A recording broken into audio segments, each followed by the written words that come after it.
ദിവസം live update. ഇന്നിപ്പോ രാവിലെ തന്നെ ഷാനവാസ് തുടങ്ങിയിരിക്കുകയാണ്. ഇപ്പം വേഗം സോങ് പോലും ഇട്ടിട്ടില്ല. അവിടെ ഭയങ്കരമായ ചർച്ച നടക്കുവാണ്. ആരൊക്കെയെന്ന് വെച്ചാൽ ലക്ഷ്മിയുണ്ട്, ആതിരയുണ്ട്, നൂറുണ്ട്, അനീഷുണ്ട്, നമ്മുടെ സാവുമാനുണ്ട്. വിഷയം വേറൊന്നുമില്ല. നമ്മുടെ ഷാനവാസിന് ഇപ്പോഴും തന്നെ തനിക്ക് 3 വോട്ട് കിട്ടിയിട്ടുണ്ട് നോമിനേഷനിൽ.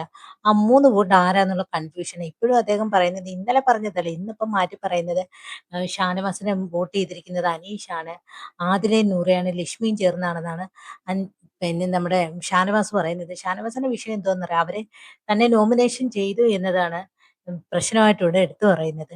എന്ന് വെച്ചാൽ ഇപ്പൊ ഒരു ഗെയിമാണ്. അപ്പൊ അവിടെ ലക്ഷ്മിയും ആതിരയും നൂറയൊക്കെ പറഞ്ഞ് അദ്ദേഹത്തിനോട് മനസ്സിലാക്കാൻ ശ്രമിക്കുന്നുണ്ട്. ഇത് ഗെയിമാണ്, ഇത് ഗെയിം ആകുമ്പോൾ പരസ്പരം അങ്ങോട്ടും ഇങ്ങോട്ടും നോമിനേഷൻ ചെയ്യേണ്ടി വരും. അപ്പൊ ഷാനവാസ് പറയുന്നത് ഷാനവാസ് ഒരിക്കലും ഇവരെ നോമിനേഷൻ ചെയ്യത്തില്ലെന്നാണ് പറഞ്ഞു വരുന്നത്. പക്ഷേ പിന്നെ ലക്ഷ്മിയും അതിലെ നൂറൊക്കെ പറയുന്നത് അങ്ങനല്ല.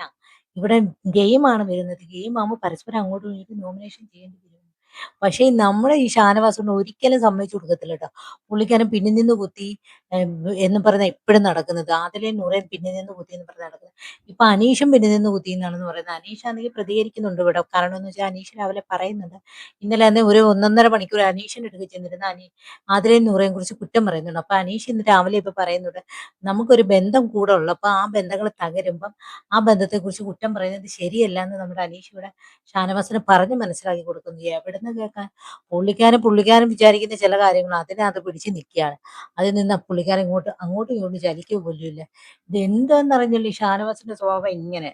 കാര്യം മനസ്സിലാക്കിക്കൂടെ പുള്ളിക്കാരന്? പുള്ളിക്കാരനാണെങ്കിൽ സംശയം, ഡൗട്ടാണ്. ഇപ്പൊ അക്ബർ ആണെങ്കിൽ ഇന്നലെ ആണെങ്കിൽ ഷാനവാസിനെ നോമിനേഷൻ ചെയ്തിട്ടുണ്ട്.